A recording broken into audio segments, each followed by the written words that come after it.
మనం గుర్తుపెట్టుకోవాలి, మనం మోకాళ్ళు వేసినప్పుడు ఏ విశ్వాసంతో మోకాళ్ళు వేస్తామో మోకాళ్ళ మీద నుండి లేచేటప్పుడు కూడా అదే విశ్వాసంతో లేవాలి. ఆ విశ్వాసంతో నువ్వు లేవగలిగితే దేవుని కార్యాలు తప్పకుండా చూస్తావు. మనలో విశ్వాసం సన్నగిల్లటం బట్టే మనమే మన మైండ్లో కొన్ని లాజిక్ పాయింట్స్ పెట్టుకుంటాం.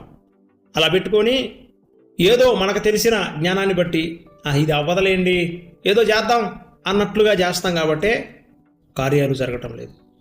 మనం గుర్తుపెట్టుకోవాల్సింది ఏంటంటే, మనుషుని జ్ఞానం పెరిగే కొలది మనిషి ఏం చేస్తాడంటే లాజిక్ పాయింట్స్ తీస్తాడు. అదే ఒక కూలి పని చేసే విశ్వాసురాలను అడగండి, ఆమెకు పెద్ద జ్ఞానమే ఉండదు. పాస్టర్ గారు ఏ వాక్యం చెప్తాడో ఆ వాక్యం వింటాది, ఆ వాక్యాన్ని పట్టుకొని విశ్వాసంతో ముందుకెళ్ళింది. అధిక జ్ఞానం మనల్ని అవివేకంలోకి నడిపిస్తుంది. అధిక జ్ఞానం సంపాదించుకోవద్దు అని సొలొమోన్ గారు అంటాడు. మనం జ్ఞానం పెంచుకునే కొలది దేవుణ్ణి మర్చిపోతాం. మనలోకి ఏమొస్తుందో తెలుసా? నాకు అన్నీ తెలుసు అనే గర్వం వస్తుంది. దేవుని మీద అసలు పూర్తిగా నమ్మకాన్ని కోల్పోతారు. శాస్త్రవేత్తలు కానీ, సైంటిస్టులు కానీ, ఇంకా గ్రంథాల గురించి బాగా తెలిసిన వారు కానీ, నాకు అవి తెలుసు, ఇవి తెలుసు, ఆ గ్రంథాలు, ఈ గ్రంథాలు అని అన్నీ తెలుసు అని చెప్పేసి అసలు దేవుని మీద నమ్మకం ఉంచడం, విశ్వాసం ఉంచడం మర్చిపోతారు.